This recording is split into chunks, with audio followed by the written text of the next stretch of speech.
Hello, hello, hello, and welcome back, family, to my channel. My name is Huddy, and tonight we're talking New York by Night. As always, this video is not scripted, and these opinions are mine and mine alone. Just as a quick disclaimer before we start, some of you may know that I am a community ambassador for World of Darkness, and so any teasers that you might see for upcoming episodes of New York by Night were likely made by me, meaning I did have early access to the episodes, but I recorded my thoughts or at very least wrote down some bullet points before moving on to the next episode. Now with that out of the way, let's talk about Season 2, Episode 7, Linked with Passion, shall we? The episode begins one night after the blissful event at Club Crimson, and the coterie find themselves in Kalida's town car, zooming through Manhattan to meet once again with Rafferty. The coterie begin discussing the conspiracy of the sires, how odd it is that all her sires are in a coterie together, unbeknownst to them until fairly recently. Kiem expresses relief that her coterie is as much in the dark as she is. As we know from episode 5, she was, and probably still is, ready to enact her revenge on anyone who knowingly betrayed her. Braun reminds them all that they are not their sires and that they have to have each other's back, and what's more is that they have to use this information wisely and at the right time, but more on that later. Rafferty calls while they drive, and Kalida puts him on speaker, and he responds with, "Hello, angels."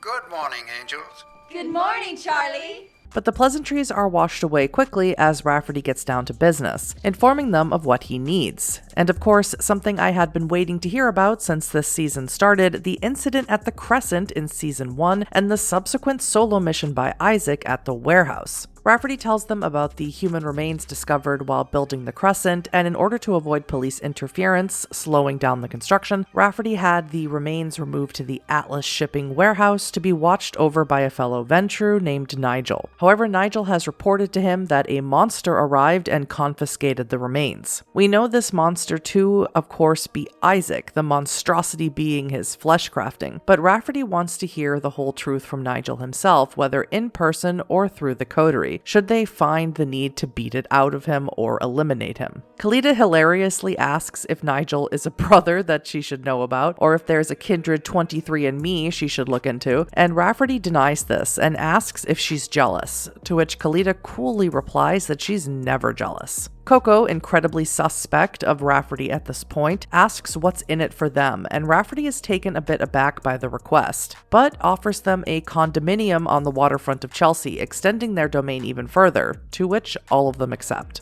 As the coterie reroute themselves, they aren't heading to the Bronx, but instead to Brooklyn, to another shipping office. The coterie really rapidly come up with a plan of action, something that I don't think we ever saw the Anarch coterie do. Their plans were more or less winging it, so this was a delight to see. Coco plans to sneak up to the office to inspect the inside from the outside. Kiem will investigate the car. Kalida and Braun will hang back slightly to either charm or beat any prying eyes or suspicious persons that might attempt to stop them.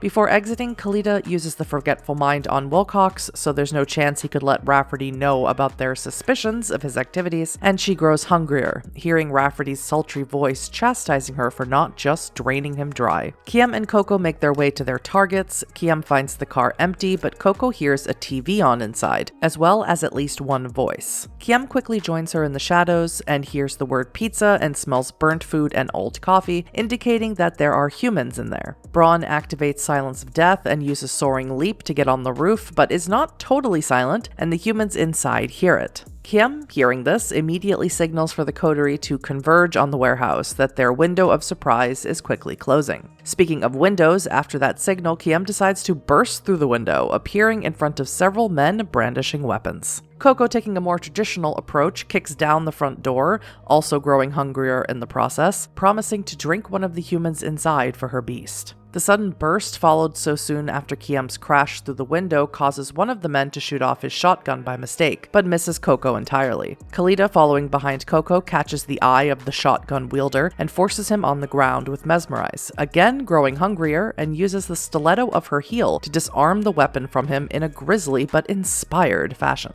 Unfortunately, a second shotgun holder is in the room, and although Coco attempts to disarm him, she gets the full blast of the gun to the gut, taking 4 points of superficial damage damage, ruining her outfit. Braun, after the shotgun blast, heads to the back of the building waiting to see anyone trying to escape, and upon seeing a fleeing man, uses Soaring Leap to land directly on him. Kiem activates Blink and chases after a man heading into another room. Appearing in front of him and blocking his path, she grabs him by the throat and asks about Nigel. He tells her to go fuck herself, and she nearly strangles him to death before he admits that he's indeed here. This time it's Kiem's turn to get hungrier, hearing the voice of her mortal father, whispering how proud he is of her, that they truly are one, causing Kiem to grow angry. Discarding the choking man, Kiem yells that Nigel is somewhere in the building. Braun meets up with Kiem from the back entrance, and they, along with Khalida, make ready to help Coco dispatch of the man who just shot her. But upon seeing he is outnumbered, immediately drops his weapon, and it is revealed that this is indeed Nigel. Coco activates Arms of Araman, and Nigel immediately starts freaking out, insisting that Coco is one of them, like the one that came to the warehouse and stole the remains. Restraining him with her shadow tendrils, Khalida begins the interrogation by asking what exactly he saw at the warehouse. He tells them that the monster had to be Sabat, that it grew bone-like claws and took the remains from the warehouse. Nigel also reveals that he doesn't know the monster's name, but tells them that he was polite and seemed cultured, the perfect description of Isaac. Coco, being schooled by her sire about their clan's past with the Sabat, immediately knows that this monster must be of Clan Samitsi, and that their association with the Sword of Cain is not outside the realm of possibility.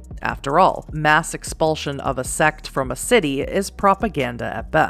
Releasing Nigel from her tendrils, he pleads with them not to send him back to Rafferty, that if dealing with the Sabat is the price of working with him, it's absolutely not worth it. Having Braun keep Nigel from running, Khalida and Coco take a quick sip from the dying and wounded mortals, with Coco draining one completely dry, and the coterie decide to ignore his request, forcing him outside and back to their town car. Of course, on the way, a limousine pulls up, rolls down the window, and it is none other than Prince Helene Panhard, the Prince of New York City, played by the brilliantly talented Josephine McAdam. When I say I screamed, I squealed, I cried. Prince Panhard demands that they get in, and though they all do, Kiem throws Nigel into Wilcox's car, and Khalida tells him to drive him to Rafferty's, and texts her sire that Nigel is on the way to him. The coterie asks what the prince requires of them, and she simply tells them that she wants to know everything that they've been doing in her city, clearly aware that something is afoot among her court. We also learn that the driver of the limo is none other than my boyfriend,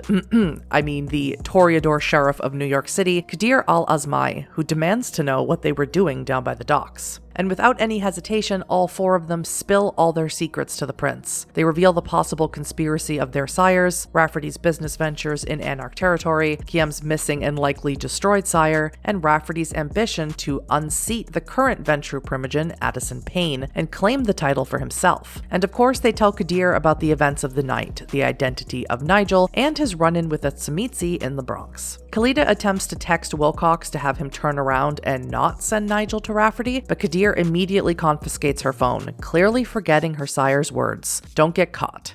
And this, of course, includes having and using a phone. The prince and Qadir discuss whether to drag the sires before the court for a trial, something coteries and Shadows of New York players know that the prince is fond of doing, but Qadir suggests eliminating them outright with swift justice. The conversation seems to make Braun nervous, and he asks what happens to them when their sires learn that they just ratted them out. The prince asks Braun if he plans to tell them about this conversation, and Braun quickly shakes his head. To ensure this is kept a secret, for now anyway, Panhard asks what each of them want, what their ambitions in the city are. Khalida wants to work directly for the prince to prove her worthiness to such an esteemed member of her clan. Coco wants to represent Clan Lasombra, and Prince Panhard laughs, but that doesn't dissuade her of the idea. Of course, if the canon ending of Shadows of New York is true, it is not Coco who will represent the clan in New York City. Braun asks that Glassjaw be spared the prince's justice, that he doesn't seem to be ambitious, but this doesn't seem to sit too well with Panhard. But she doesn't outright refuse it. Kiem asks to be given a position of an information broker, to allow her to deal with both the Anarchs and the Camarilla and any independent kindred, while also truly remaining loyal to the Camarilla. Panhard calls her dreams grandiose, but again she does not agree or disagree to the request. Qadir pulls over, exits the car, opens the coterie's door, and the prince commands them to get out. As Qadir hands Khalida her cell phone, Coco attempts to intercept it, but Qadir does not allow Coco to take it. Leaving them on the side of the road, the limo drives away. Braun laments what they've done, holding his head, muttering, "What did we do?" Braun even asks if Kalita will wipe his memory of the meeting with the prince, but she refuses, saying it puts him at a disadvantage. Should shit hit the fan, their sires could turn him against them since he would have no memory of the event.